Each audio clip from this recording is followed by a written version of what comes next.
Welcome to Canterbury Trails, a weekly walk through the faith and culture of our Anglo heritage. O Lord, our Heavenly Father, England is first and foremost for us a home. That which we are.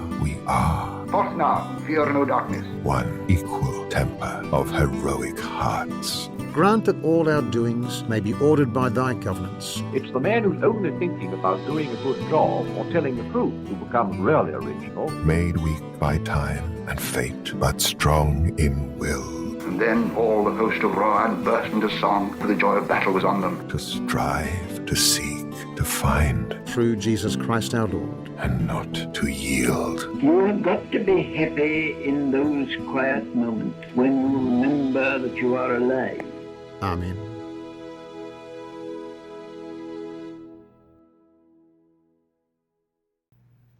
Hello and welcome to another episode of Canterbury Trails. I'm your host, CJ Ingle, and with me, of course, is Jared Lovell. Today we're talking about a very fascinating topic that I don't think a lot of Americans even consider, and that is sort of an Anglican view of the American Revolution, the American founding. You know, a lot of people here, they've been trained to hear bad things about the Loyalists, those who are not patriots, but maybe they have something to teach us. And of course, we should be absorbing some of their lessons, not only from an American perspective, but also for those that are interested in religious history and the Church of England more broadly. So, Jared, thanks for talking about this. Yeah, absolutely.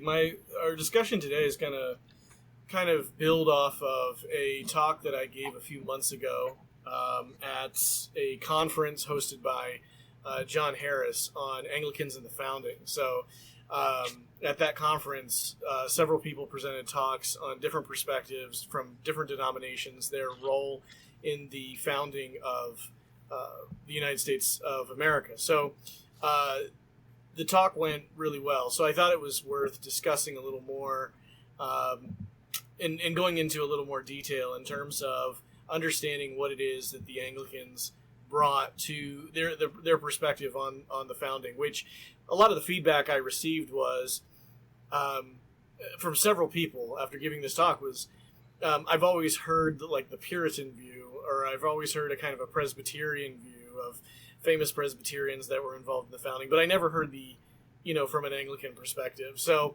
that's what we want to talk about a little bit today, not just the Loyalists, but even on the Patriot side, there were a lot of notable Anglicans. So sometimes people think it was all Anglicans. The Loyalists were just all Anglicans. Well, there were Loyalist Baptists, there were Loyalist Presbyterians, and the whole episode is an interesting one in the life of the Church of England. How did they view it from England, and how did American Anglicans, North American Anglicans, if you will, view themselves in relationship to the mother country. So that's what we're going to talk about today.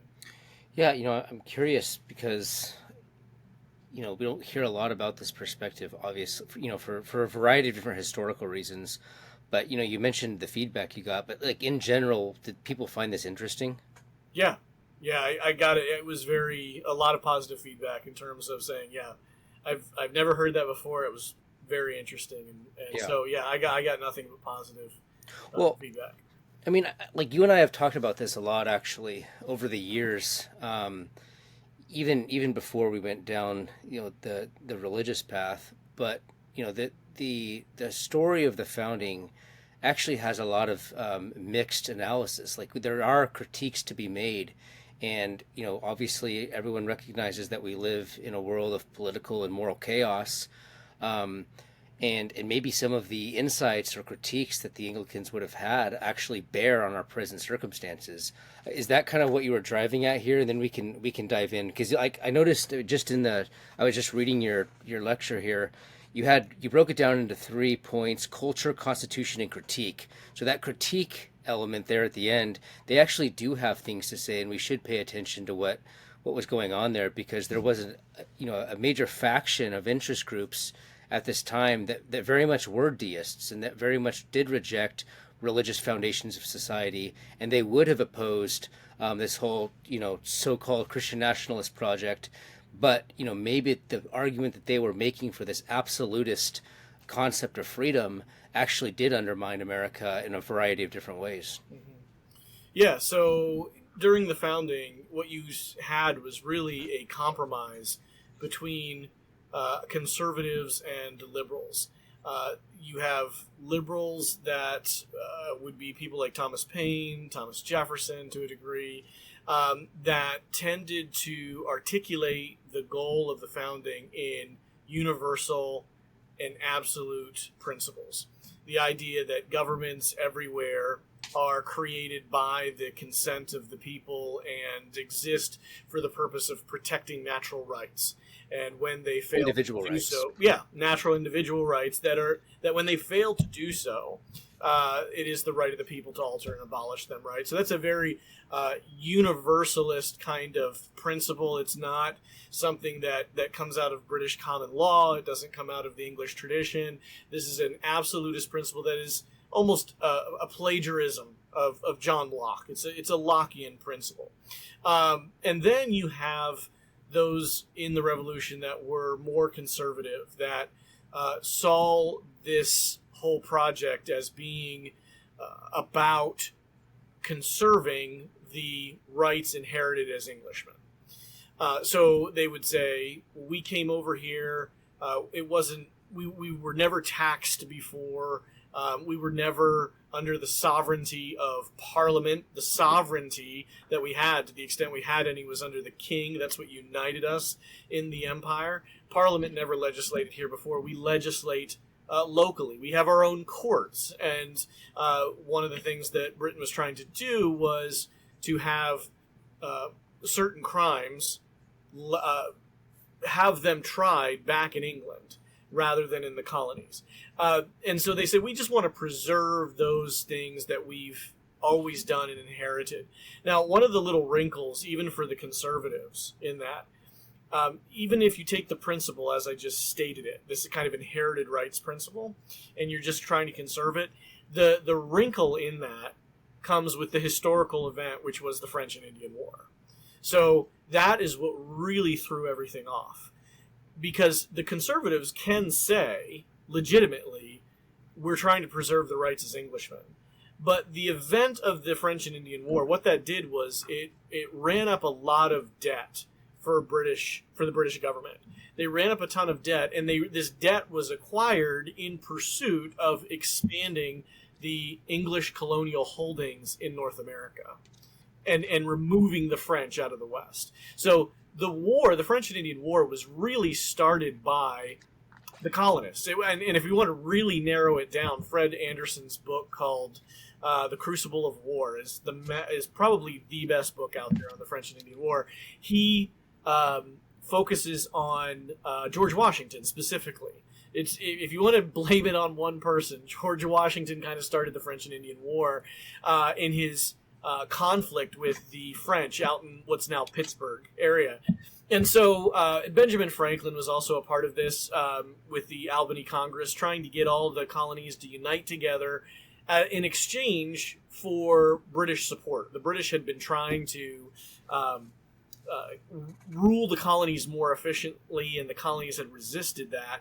And in the Albany Congress of 1754, one of the ideas proposed is if we come together under one guy who's going to hold the office of President General of the colonies, and rule us all, and that will lead to more unity in the colonies, better negotiation with our Indians out in the frontier, and encourage the British to send more troops over. If we're going to play ball with them, they'd send more troops to help kick the French out of the Ohio Valley. So, in a way, people like Washington and Franklin cheered British troops coming over in the 1750s, that is, to fight the French, fight the Indians in the frontier, and open up the Ohio Valley. And they were ultimately successful in that. Of course, the British and the colonists won the French and Indian War, removed the French, then removed Indians under Pontiac's rebellion and the suppression of that. And the battle is won. The war is won. The continent is won by the English. This was an open question for a long time. Who's going to control this massive continent? The Spanish, the English, the French? Well, it looks increasingly like it's going to be the English, but they've run up a lot of debt in the process. And so the English Parliament is going to start saying, well, why can't they chip in for their own defense, which is a reasonable request, but it flies in the face of the idea that we rule ourselves over here. So if you need more money, negotiate with us as a legitimate equal, like our governments are legitimately equal that you need to negotiate with, rather than just ordering us to be taxed and going over the head of our local government. So that was the issue. That the French and Indian War really was a huge gain for the colonists and by kicking the French out, but it really disrupted the relationship between the mother country and our colonies here in North America. So when when this dispute comes along, this tax dispute that leads to ultimately to the American Revolution, you've got liberals that are coming out of the woodwork, having been students of the Enlightenment, talking about universalist principles that apply everywhere, and then you've got conservatives saying we just want to go back to the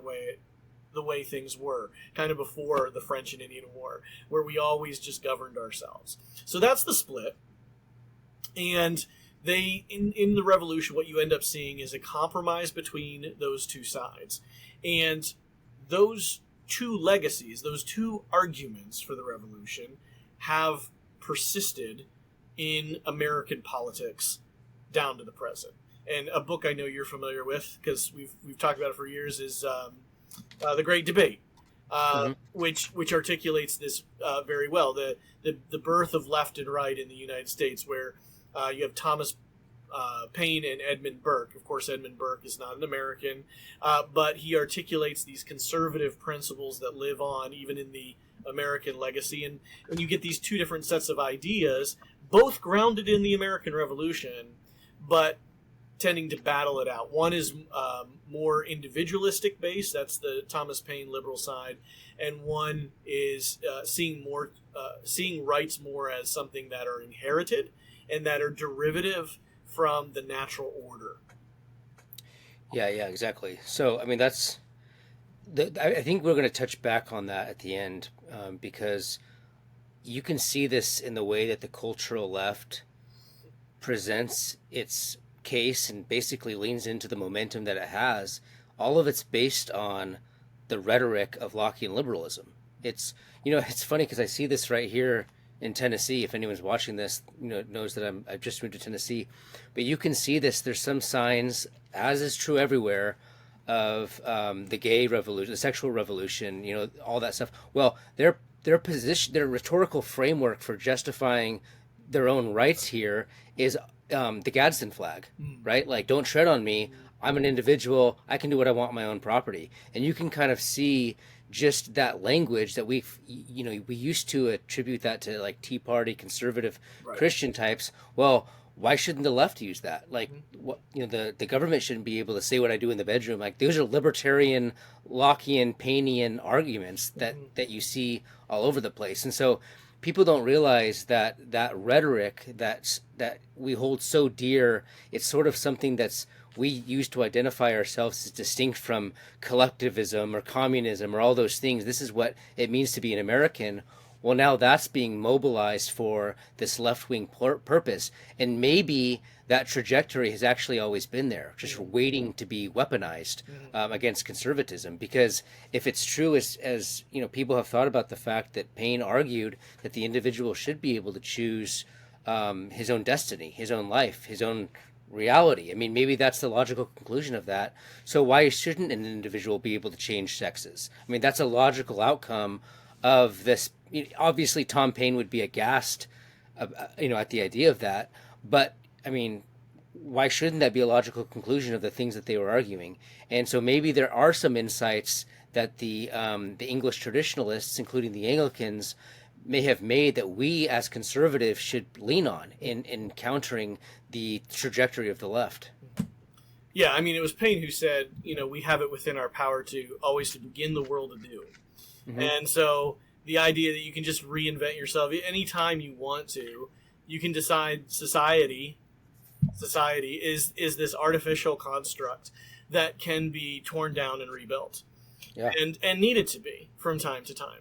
So there was nothing inherently determinative about society, about history. You can always begin history today. You can always start it over today, which is why he was sympathetic then with the French Revolution and cheering it on as well until he got himself in jail, there during the height of the French Revolution and started to maybe rethink a few things. But he was pretty adamant in his atheism and in his secularism and this idea that history and society are just malleable, that can be remade, on a whim. One of the most important arguments that I try to communicate, both in this speech and in other talks that I've done, is whether you agree or disagree with the Loyalists, and I understand most people are not going to agree with the Loyalists, especially in an American audience, and that's okay. I just want people to understand where they are coming from, that they are not the liberals. A lot of people tend to think of the American Patriots are the conservatives. Right. They're like, proto-Ronald Reagans, and then the Loyalists are some version of proto-communists or something like that. They're the liberals. They're not. Okay, so for good or for bad. Now, if you want to call yourself a classical liberal and say the Patriots are classical liberal, that's where I stand. That means I'm more conservative than modern. That's fine, but the Loyalists are not the liberals in this. The Loyalists are really the conservatives of that day. And and I don't mean that just in a political sense. I mean in a philosophical sense. You're going to find the Loyalist, Anglican, and Presbyterian, by the way, pastors who are making the arguments that sound like they could have been written by an Edmund Burke. Now, Edmund Burke was somewhat loyal to the revolution. He was, loyal is the wrong word. He was favorable toward the revolution, mostly because he didn't believe it was worth England fighting for it. That he says you're going to end up at best winning, and if you do, to keep these colonies, you're going to have to subdue them, and they're not going to be worth anything. I want them to be with us, but I want them to be with us because they want to be, and it's just a waste. That was mostly, Burke had more pragmatic arguments like that. But in Burke's political philosophy, you see that in guys like Charles Inglis and Samuel Seabury and other ministers like that, where they go back, and it was kind of funny to read people like a Charles Inglis. By the way, Charles Inglis he's a loyal Anglican minister. He goes to Canada after the war, and he becomes the first bishop of Canada in the Anglican Church. He ends up dying in 1787, so the year the Constitution was being written, about 10 years after the Declaration, 11 years after the Declaration, right? So he ends up dying, but after the war, he was the first bishop of Canada, and I quoted in the talk. I think this bears repeating. I joked in the talk that I gave, that this, reminding everybody that this was Charles Inglis, a loyalist, and not Stephen Wolfe, because you could have read this right out of Wolfe's book, The Case for Christian Nationalism, when he's articulating a Christian political philosophy. And Inglis said, he says, "Our wants do not produce society, nor are they the first or principal cause of it. Did this gentleman," and here he's referring to Thomas Paine specifically, "ever know of anyone that was born out of society?" Now, that's a really interesting point. And Burke said something similar, saying, I've never met someone who was born in the state of nature prior to society. Well, this is, this is the English traditionalist, but also like de Maistre in France. This is like a very strong European conservative view. Right. It's not unique. It's not niche. I mean, they're actually the predominant approach to social order. Mm-hmm.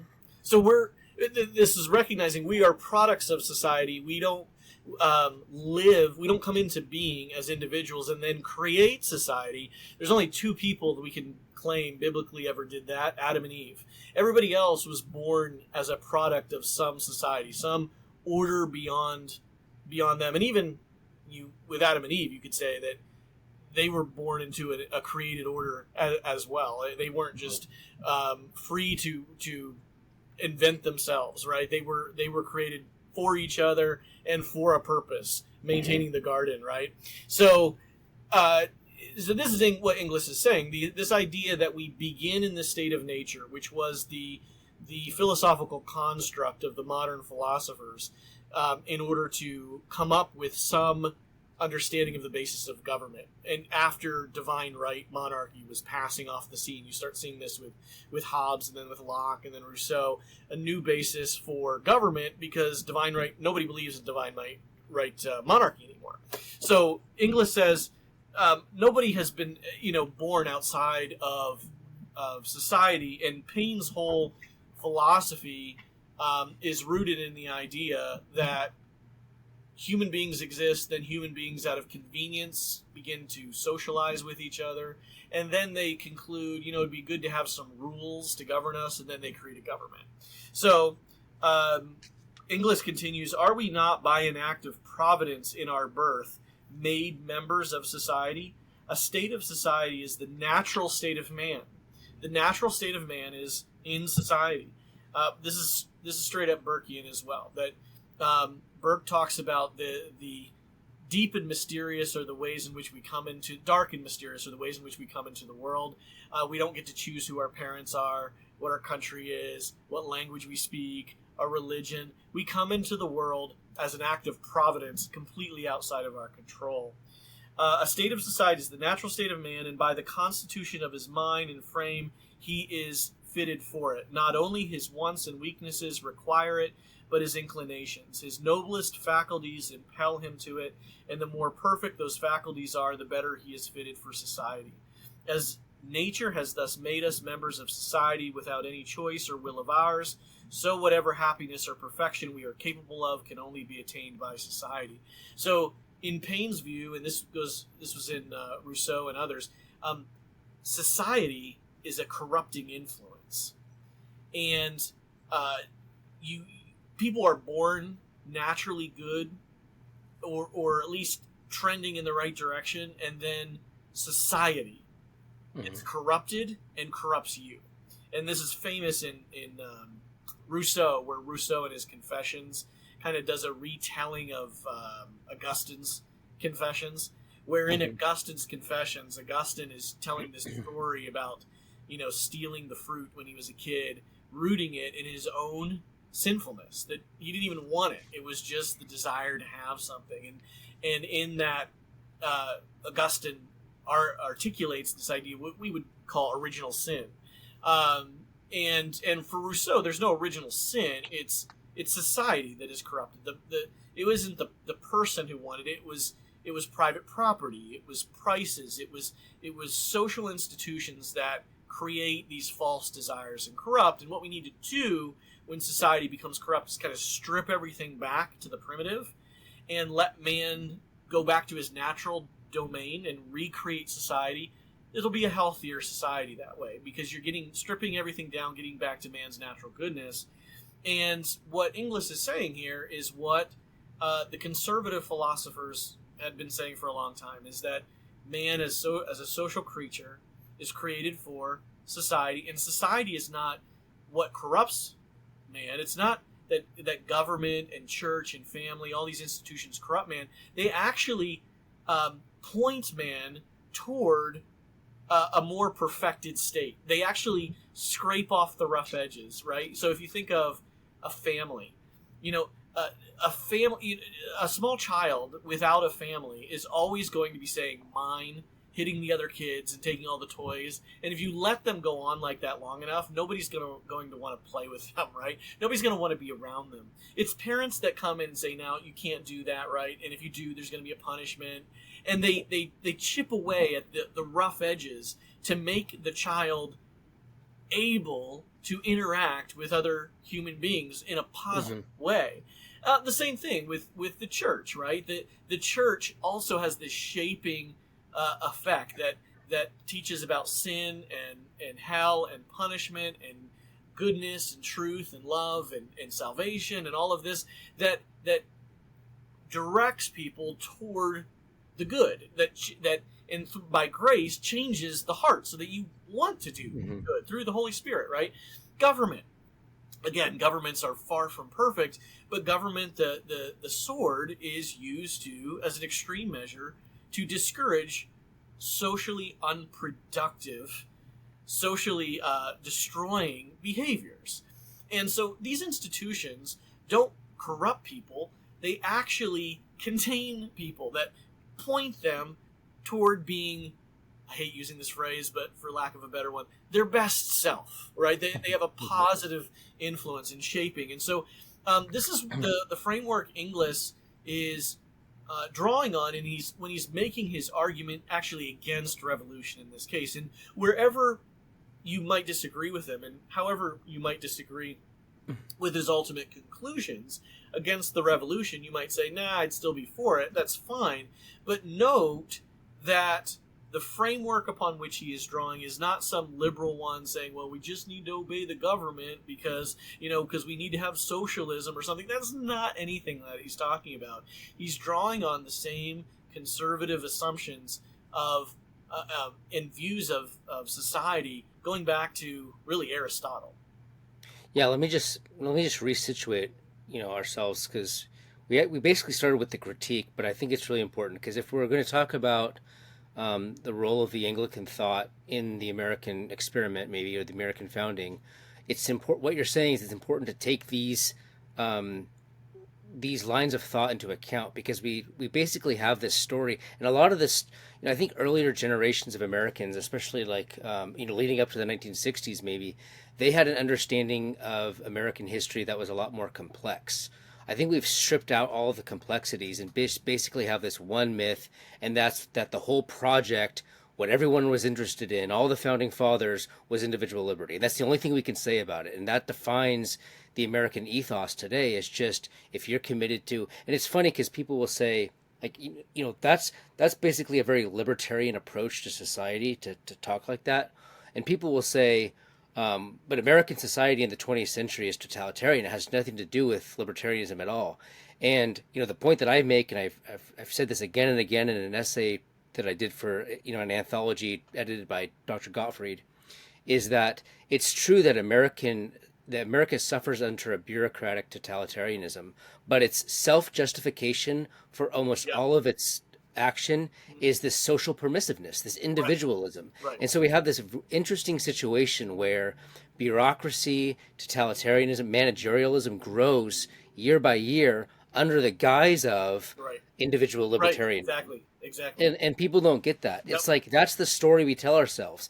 Like, why should we be able to take action against Somalians, ruining Minneapolis? They're individuals. Individual rights belong to everybody around the world, independent of where they were born. And that's the story that justifies mass immigration. It's the story that justifies abortion. It's the story that justifies gay marriage. Right. All across the board, on every cultural issue, it's always libertarian arguments that justify the growth of the bureaucratic state. Yep. And I find that so frustrating that people, not only in libertarian circles, but also just in general conservative circles, Reaganite,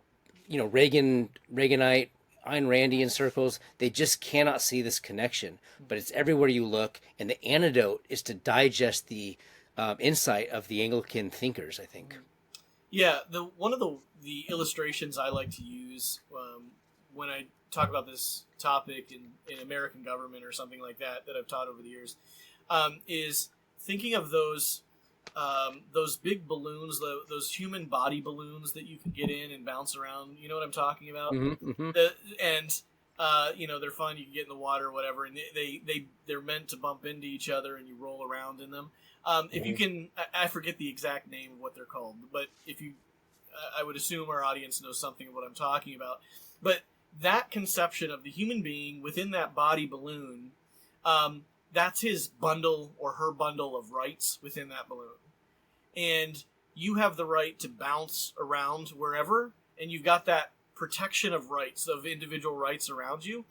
And the government's job is to step in whenever two of those balls collide. So you're free to bounce around wherever you want until you collide with someone else. And that's when either the legislature or the courts come in and say, no. Let's draw a line here. Let's make a new rule in order so that more of us can bounce around without bumping into each other. Yeah.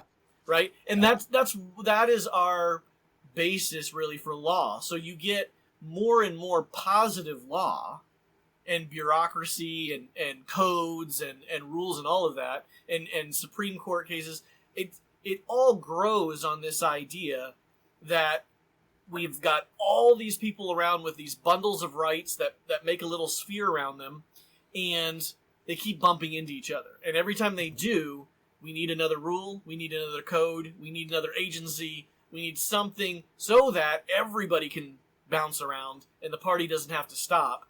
We just won't bump into each other as much.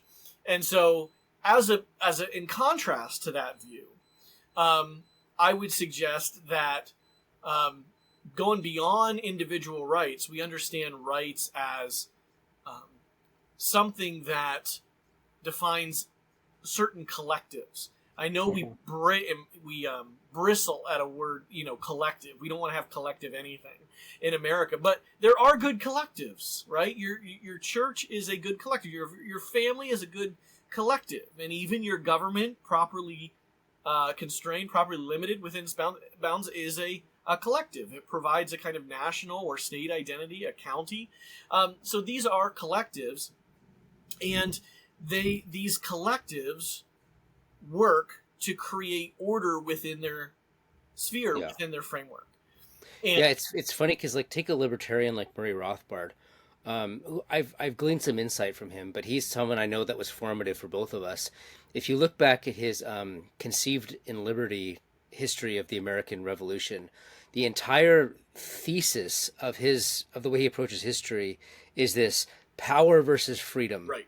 Individual freedom, right? And I think that's such a it's such a unserious way of interpreting history. I think the more serious way of interpreting history is actually just the clash of group interests. Mm-hmm. When you look at it like that, mm-hmm. The American Revolution makes more sense. The Civil War makes more sense. Mm-hmm. Instead of imposing this individualism on every single historical scenario, which basically leads you to become an anarchist and a revolutionary, someone who hates heritage, who hates the concept of inherited rights, who hates collectivities.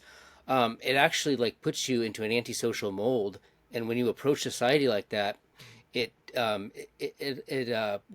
strips you of the weapons that you have to fight back against actual threats mm-hmm. to your culture and society. Yeah, I agree, and I think what you just said the way you said it might just rub some listeners the wrong way and say, hey, you're being a bit hyperbolic. But if I could give a very concrete example in terms of, you mentioned it in your previous comment about abortion, gay marriage. When you take this approach of individual bundles of rights in a balloon kind of thing and making rules so that all the people can bounce along and not collide, let's just look at a case like Roe versus Wade. Roe versus Wade begins with the premise that a mother and a child each have separate individual rights. And to use the language of the court in that case, we need to balance the rights of the mother with the rights of the child. Two separate little balls bouncing around and their interests are colliding. The baby wants to live and the mother wants to be rid of the baby.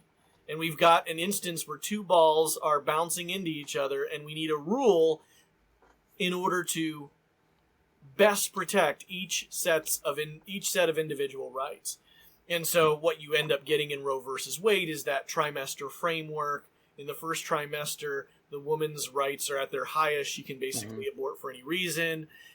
In the second trimester, there's got to be a consideration of what's the competing state interest in all of this, to balance. And then in the third trimester, it swings, the pendulum swings where the baby has the most rights, that you're not going to be able to abort unless, say the mother's life is in danger or something like that. But that whole approach assumes a Painian, for lack of a better word, a Tom Painian approach to society, that we're all individuals with this bundle of rights around us, and we enter into society as individuals. And we need to balance those out. And rather, what we should be looking at is the fact that mothers and babies are not natural enemies to say the very least. I'm understating it there. The mothers and babies are a natural relationship, not a natural hostile relationship, or they're not natural antagonists, right? Yeah. But yet, this idea of individuals with bundles of rights is spread over all of society, and it reimagines and redefines relationships even within the family. So you even see this like with the 19th Amendment. The 19th Amendment assumes households are divided. Husbands and wives do not see eye to eye, which is why women need representation. Because they need to vote because their interests are naturally at odds with their husbands. Yet a traditional Christian approach to this is, no, this is a union that's created, not an antagonistic, hostile relationship. Right. They've become one. This is a natural relationship. And same with mother and child. This is a natural relationship. The child wants their mother. The mother loves the child. These are not something we gotta pull apart and protect this individual's right. And so I say all this to extend the point you're making before, just in case there are skeptical listeners that think this is over-the-top language, blaming modern problems on this liberal idea. I want you to see that these things really are connected. If you take this idea that we begin as individuals in a state of nature, and that the government's job is merely to protect individuals, keep them from bouncing into each other, let's follow that all the way through.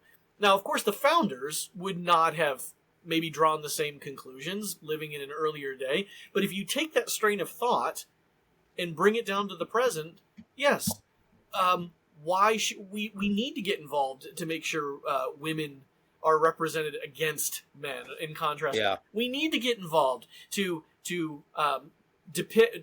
separate the baby from the mother. And I agree with that. It's a great is example. Actual marriage is a contractual relationship, so why can't any two people get into it? No, I think the abortion one's a great example because I've long thought that the conservative arguments have been basically deficient because then the debate, because the whole thing is like, okay, abortion is murder, which I agree with, but then the debate is, okay, but when does life start? And then we have to get into these highly technical biological debates about whether it's at this stage or this day, this hour, like where does it start? Where is it actually murder? Whereas if we approach it from more of a traditional perspective, the whole debate would take into account teleology. What is the social function of the woman in the fruitfulness of society and the social order? Well, part of her function is to bear children, and that's a good thing. And so this is part of her function, and why you can't undermine that for teleological reasons. But the second you let the cat out of the bag in terms of the individual female's right to determine her own destiny, well, these things are thrown into the equation, and then the counter has to be, okay, well, the baby has this right to determine his or her own destiny as well, and so then killing him violates that creed, and you just get into these highly technical, precise arguments when the whole thing is just completely unnecessary. Yeah, that's right. So and I'm not saying I disagree that it's murder, and I'm not against the pro-life movement, but by adopting the liberal individualist frame, you actually undermine any chance you have of stopping this. Right, and I'm tempted to take this. This was supposed to be about Anglicans and the founding, and so I don't want to get too off the rails here. But this actually goes to another somewhat related topic when you go beyond abortion to contraception. Mm-hmm. So because a lot of conservatives are like, well, I'm against abortion because I'm against murder, but is it technically murder if you have contraception? Well, this technically kicks in at this point and not 3 seconds later when the embryo is formed, so it's technically not murder. These arguments I think are absurd when you go back to the question the way you framed it, which is, what is the purpose of the woman? What is the purpose of the sexual relationship? What is, as opposed to how close can I get to terminating a pregnancy without killing an embryo? As if you can actually get down there and determine You know, like you have. I mean, I can make this a little bit comical, as if you have referees getting down there and saying, "Oh, not quite there. Yep, you're good. No murder was committed." Yeah. Like, it's absurd to do that. There is a lot of mystery in terms of how is life formed, when is the moment. The idea that you can spot the exact second and then determine, 5 seconds before it wasn't, 5 seconds after it was murder. Like, it's just an absurd conversation, which is a topic maybe for another time in terms of arguments against contraception. But going back to the founding, this is why the founding really needs to be understood as limited to a secession movement of various communities. Mm-hmm. So it is not opening the can to unlimited individual freedom, but really should be understood as a secession movement of 13 separate communities that had rights as communities, such as the right to establish their own church. Yes. To establish their own legal system. The right to set up their own hierarchies within those societies. That is what the American Revolution needs to be understood as doing. And one of the reasons we don't like that, though, is because if that's how we understand the American Revolution, then we get to the Civil War and we try to apply the same. It's like, well, we don't like this secession. Secession's bad, so we got to go reinterpret the American Revolution as this individualist. Oh, absolutely. So, but that is really, even I was quoting Inglis, but a lot of conservative founders viewed society the same way. Mm-hmm. And saw what they were doing. Their ultimate conclusion differed from someone like Inglis or Seabury or whomever, but their political philosophy did not depart. They shared a similar political philosophy, but came to different conclusions on the specific matter. So I mean that helps us shift from critique to constitution. So once we have to talk about the constitutional order, there were Anglican voices there. You bring up George Washington, you bring up John Jay. Maybe talk a little bit about that. Like, so after the revolution happens, it's 11 years later. They have to, perfect some of the perceived, problems with the shortcomings with the Articles of Confederation. So, are there any Anglican participants in the Constitutional Convention? What can you say about that? Yeah, as I say in the talk, I personally am more of an anti-federalist. So when I teach history, I try to emphasize more the side that isn't often heard as well, and that's the anti-federalist side. So personally, I think the arguments of the anti-federalists when it came to forming the Constitution were much more perceptive.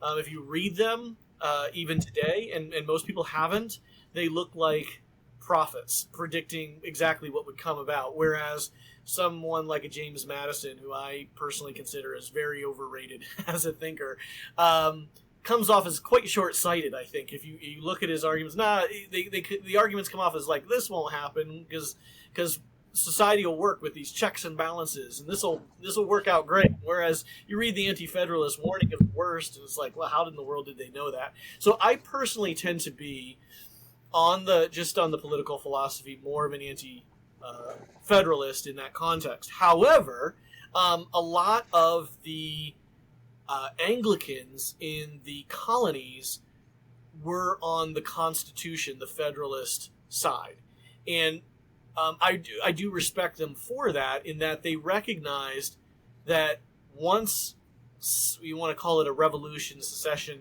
had occurred, it was of utmost necessity to kind of bind everybody together again, to have something stronger to hold the nation together, or it would never become a nation. Mm-hmm. And so George Washington is one of those figures, of course.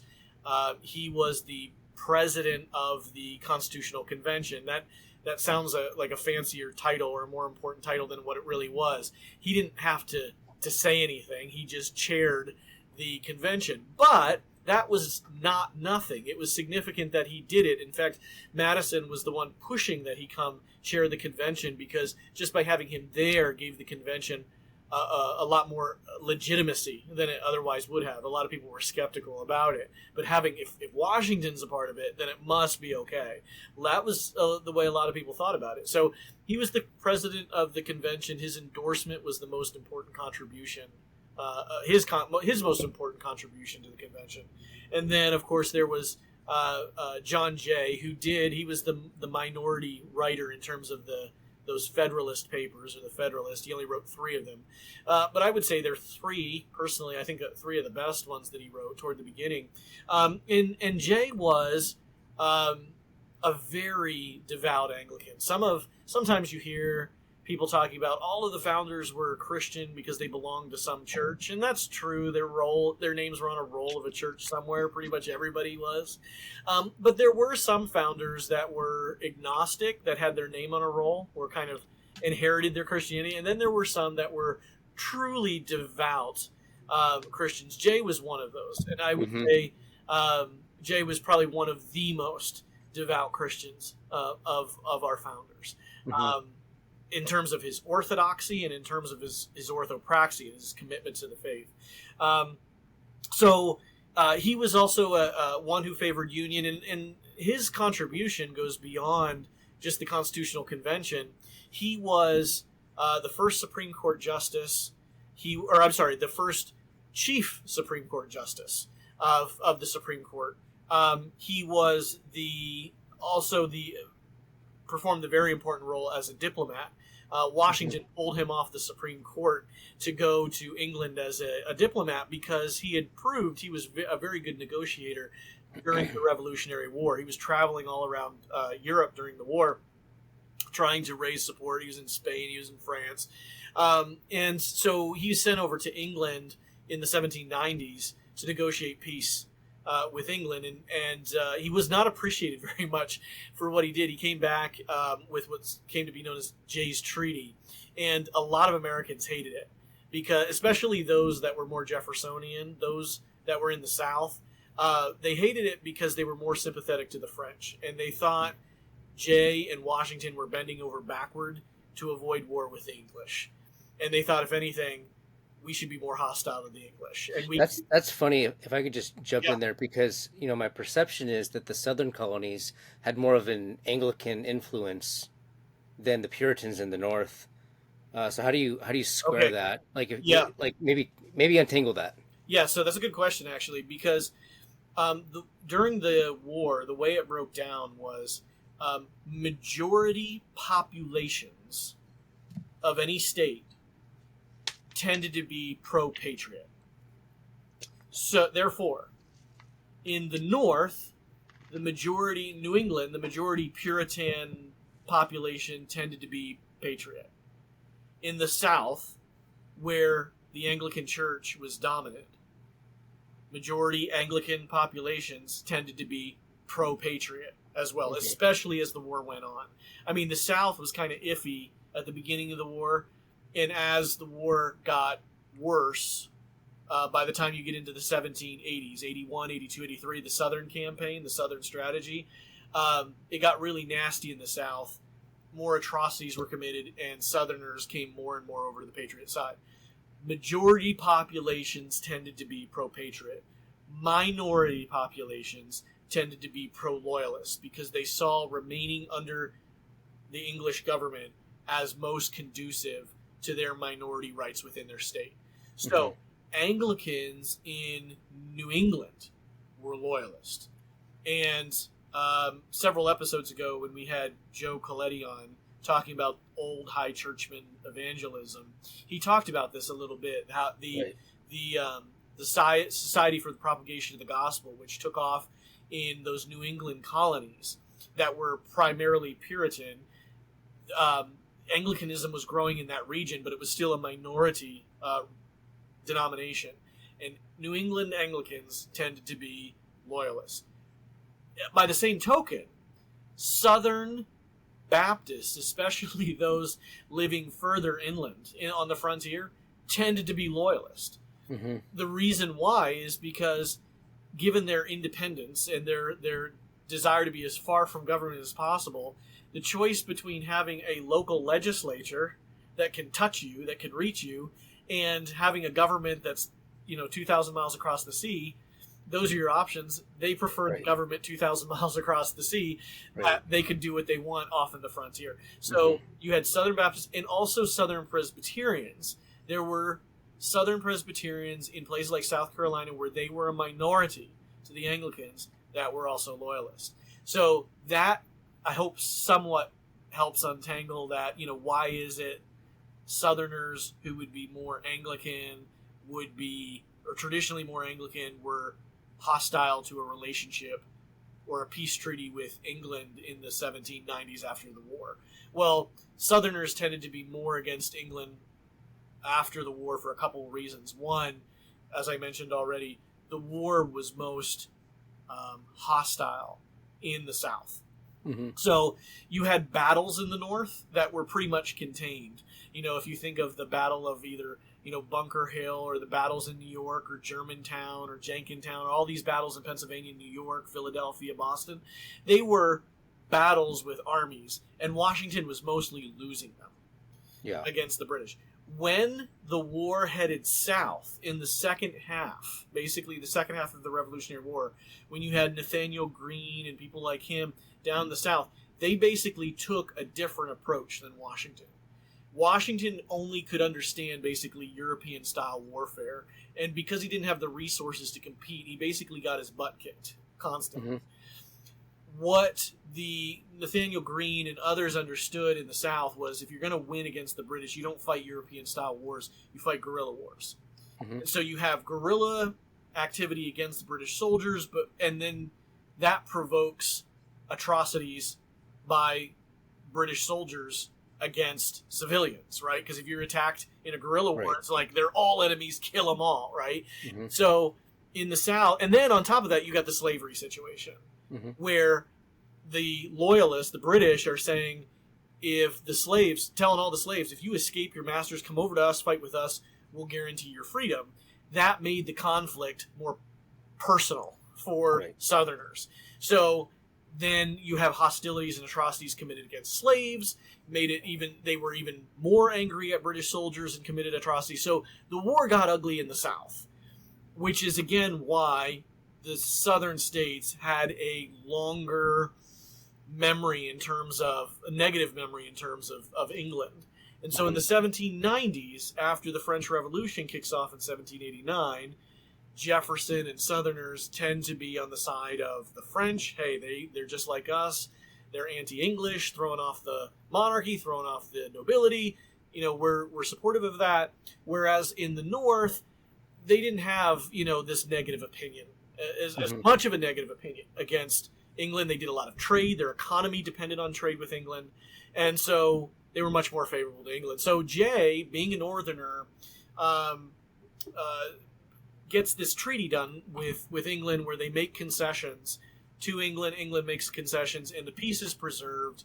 And a lot of people hated Jay for this. Washington commented that he could have traveled from Philadelphia to New York in the nighttime just by torches or flames burning Jay in effigy. He could travel through the dark. They were burning him in effigy everywhere.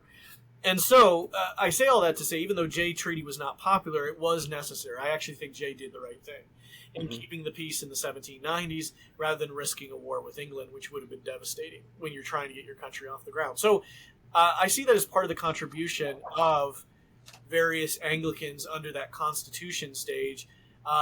It's a lot of different Anglicans from the South who are instrumental in writing key clauses in our Constitution, the writ of habeas corpus, enshrining that in the Constitution, the language of the First Amendment, which comes out in 1791 later by an Anglican in the South Carolina.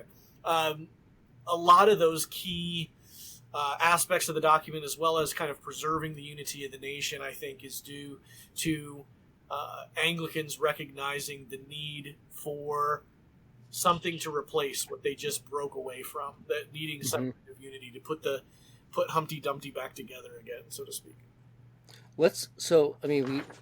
We basically just touched on critique We're kind of working backwards here. Critique Constitution, and then in the remaining minutes, I want to talk about culture. It's not just it was not inevitable that American as a whole would take on the English language. A lot of our stories and tales and folklore, our songs and hymns, a lot of that comes from the English setting, the English cultural soil.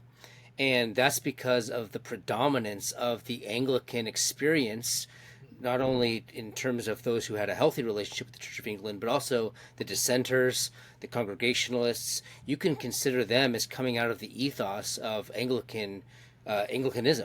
So maybe let's spend the next few minutes talking about that. Like I noticed, I'm just going to quote from this, and you can kind of riff off of it. But you said, in other words, culture in the Anglican dominant South was the natural outgrowth of the everyday English customs and habits of the people who inhabited the land rather than the applied propositions and rules of those seeking to establish an ideal church and colony purged of all historical corruptions. We kind of talked about that on the critique side of things, but just in terms of like the minute everyday norms, habits, expectations of how behavior, like look at Washington has the famous little book of like how to behave in civil society. Well, none of those things were even conceivable unless you root them in the Anglican ethos going back hundreds of years. So just outside of the world of justification for the revolution or the constitutional order itself, just the everyday lives of people and communities and guilds, the way that people related to each other across regional lines, a lot of that came from the Anglican cultural and sociological soil. I mean, maybe extrapolate on that a little bit. I mean, we have this idea that North and South were completely different peoples with different ways of life, and that's very true. But you could almost see the Anglicanism as being able to bind them. We don't talk about that very much, but there's an Anglican soil that actually makes America, and we can speak of us as having a unifying experience just in the fact that that was our soil. Yeah, what I was most concerned to do in this section of the talk was to combat the Puritan heavy narrative that we usually get in American history. I tell this to my students all the time. It rings true for them. They tend to think that there was the Pilgrims, the Mayflower Compact, there was the Puritans, there was that ugly bit with the witch trials and all of that. There was a Great Awakening, and then there was a country, and we declared our independence.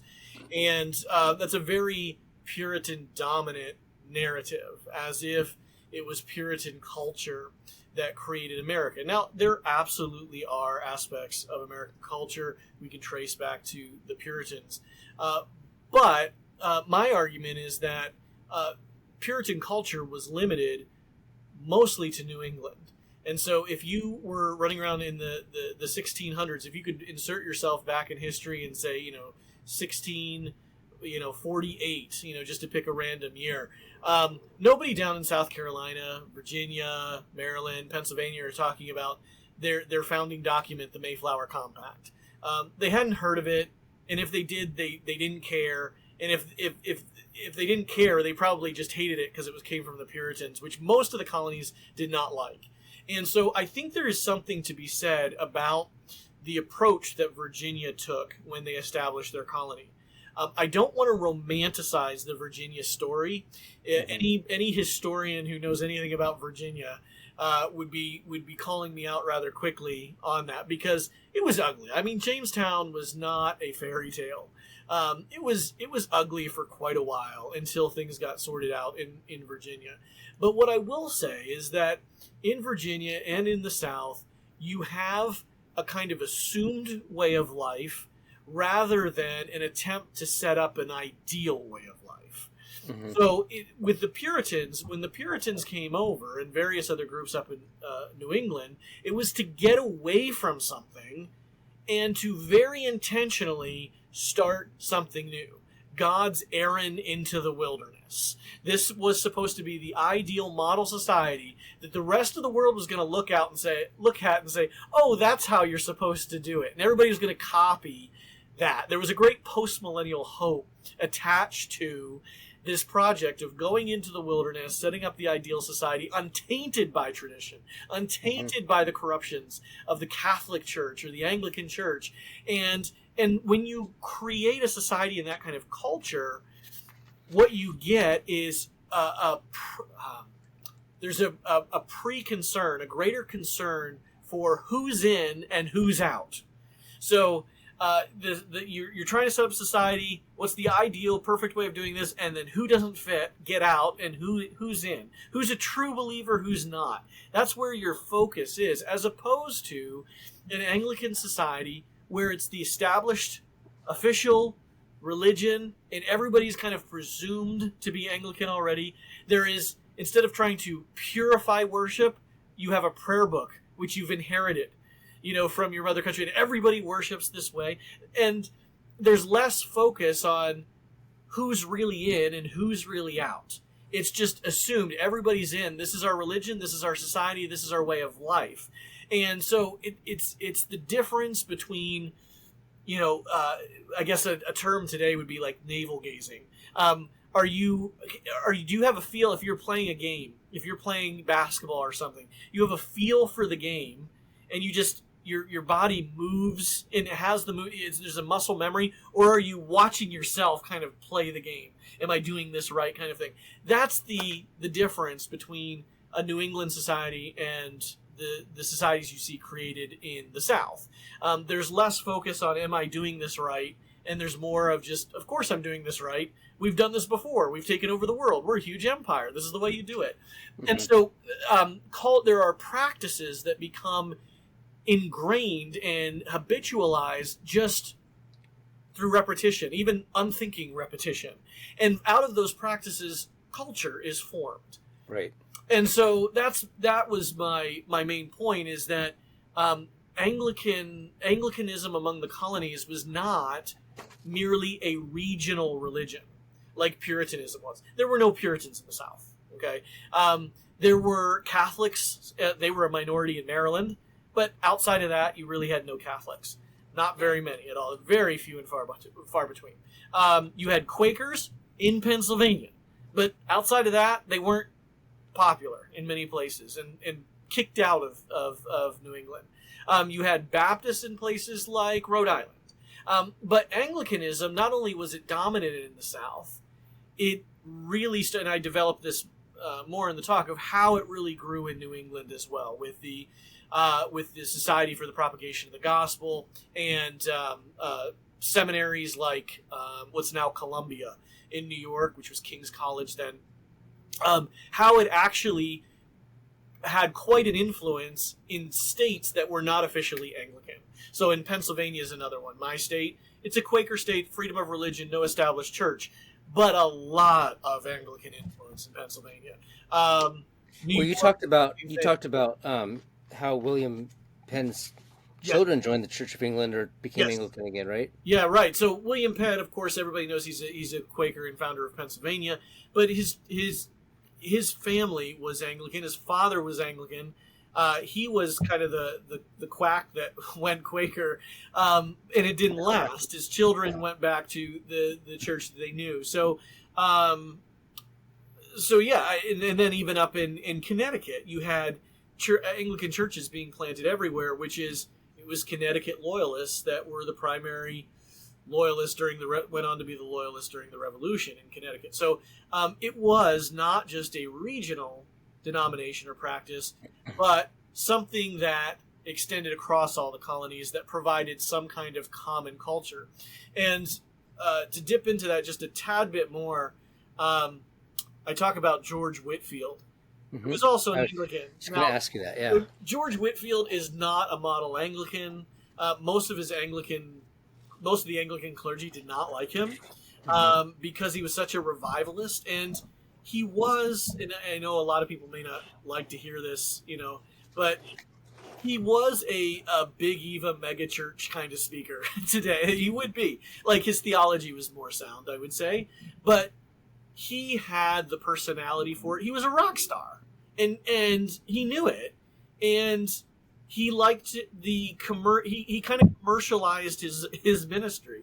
And so, and he was a disruptor in that, he'd have these huge camp meetings and events, where it seems like the Holy Spirit is converting, all these people, and they're dedicating their lives to God, or they're converting for the first time.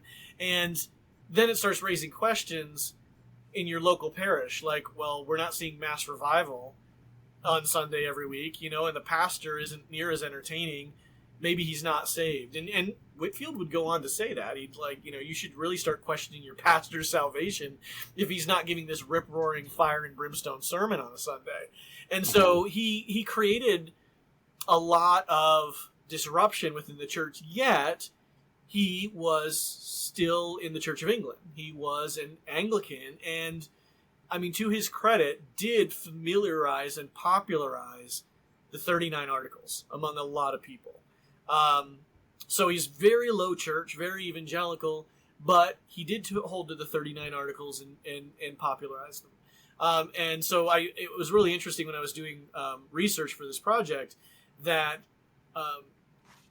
newspapers would write, just kind of jokingly, like half jokingly but half serious, saying that, if we ever got a bishop in the colonies, who would it be?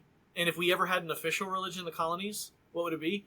And the understanding was, well, it probably would be Anglicanism, Church of England. And who would be an ideal American bishop? George Whitefield. Mm-hmm. And in a way that is, I think that's correct. I think, if it would have ever, if something like that ever would have happened, I think George Whitefield's probably the character that you could have rallied enough Presbyterians and Baptists and whatever else around to be the Bishop of America. And Benjamin Franklin, who was a good friend of his, not only famously would often listen to his sermons and appreciate his oratory, Benjamin Franklin said, because I mentioned at the beginning of this podcast, Franklin was one of those guys like Washington who really wanted to develop the Ohio country and kick the French out. Mm-hmm. And Franklin suggested we need to build a militia and have Whitefield as the chaplain for the militia and send them to Ohio. Because he thought if, with a well-armed militia, with a chaplain like Whitefield, they'll clear the Ohio Valley. Yeah. So, Whitefield made a very big impression on the developing the religious identity of the colonies. And again, it's not the ideal Anglicanism in my view, but nonetheless, I think he deserves credit for converting some people, even famously Benjamin Rush, back to Anglicanism, because he showed an evangelical side to it. I think I'm going to make this kind of one of my last questions as we close up here. But do you think, ironically, and I could be totally wrong on this, but do you think the revivalism of Whitefield wound up undermining the Anglican ethos in the North American continent? Like, do you think he participated into something that would eventually undermine the tradition, the hierarchy, all of that? And there's sort of a weird, ironic twist there. Yeah, he's considered by some authors as the father of the American Revolution. He does two things. One, there's a breaking down and there's a building up. So in terms of building up, one of the effects of the Great Awakening and Whitefield's preaching is he brings a lot of the colonies together. Because whereas the colonies had been characterized for so long by internal rivalries with each other, they were very different cultures. Southerners didn't trust, Puritans and vice versa and all of that. When all of the colonies start experiencing these revivals, well, now there's a common experience you can talk about. It's C.S. Lewis talks about the basis of friendship is when you say, "Oh, you too." You have this commonality, like, "Oh, you felt that way too." Okay, and now we have something to talk about. So when people in Georgia and South Carolina, very different colonies than say Connecticut and Massachusetts, are both experiencing this dramatic revival, now it's like, okay, they're not so different than us. The Holy Spirit's doing the same thing there as he is here. There's one big project going on. Maybe there's an us here as opposed to the them on the other side of the Atlantic. And so to that extent, you could say Whitefield kind of brings the colonies together. It takes the first step where the colonies start to think of themselves as a kind of us. Now, a major event later that's going to really do that is the French and Indian War, which I mentioned at the beginning. When you fight a war together, there's real closeness there. But Whitefield does that. But also, to your point, I do think that Whitefield sets the precedent for kind of breaking down ecclesiastical institutions. And so you get this trend toward revivalism, this trend toward personal, individual religious experience. So rather than saying, am I a Christian? If people would ask themselves, am I a Christian? You could say, well, I affirm the creeds. I am faithful in attending church. I participate in the sacraments. I try to conform myself to the Ten Commandments. I have all the marks of a Christian. Yeah, I'm a Christian.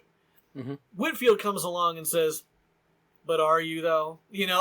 So it's like, but have you ever had this experience? And it's not just Whitefield. I mean, Jonathan Edwards is this way. Jonathan Edwards' preaching style was much more reserved than Whitefield, but his same approach to he had the same approach to conversion. This experience where you're just kind of you feel this sublime feeling where you're kind of overcome by the Holy Spirit, where you go from darkness to light, this Paul on the road to Damascus kind of experience. And you need to have that in order to be truly converted. And so that internalizes the faith a lot more, and makes it more of an individual experience. So whenever you feel like your church is dead or the wrong guy's leading it, well, you're a saint, you're a Christian just like everybody else, go start a new church.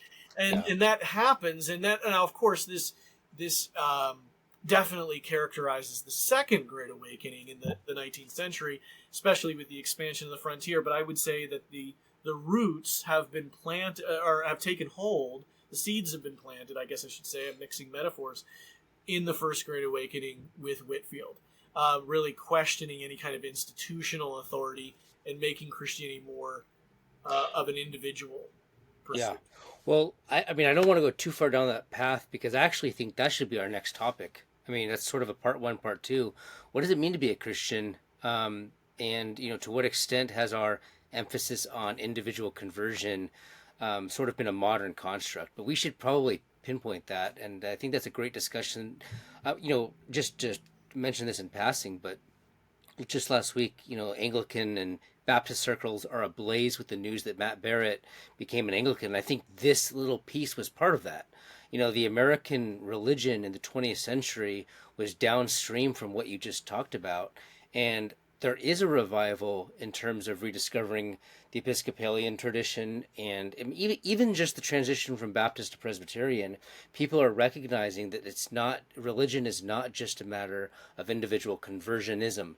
And I think that should be our next topic, because the reason that you and I are talking now, we both came out of Baptist circles.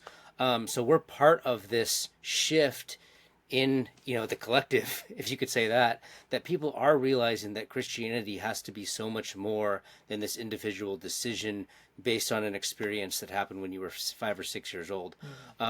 So I think that we should probably talk more about the history and future of what it means to be a Christian and be part of the Christian religion. Yeah, that sounds great. Good. I'm all for it. Well, that's it, I think, for today. We've a great talk. Everyone can go find it. I don't exactly know. Maybe we'll find it and put it in the show notes page. But it's a great talk, and I think you gave a little bit of a lesser heard point of view about the American Revolution. So people should check it out. It was a great conference. I know you had fun, and it was a great talk. I enjoyed reading it. So thank you, everybody. Make sure you like and subscribe and share the podcast as we grow, and we'll see you again in a week. Take care, everyone. Thank you for joining us this week on Canterbury Trails. If you like what you hear, we'd appreciate your support by liking, sharing, and subscribing on whatever platform you're hearing us. Stay tuned for more weekly episodes, and we'll see you next time on the Canterbury Trails.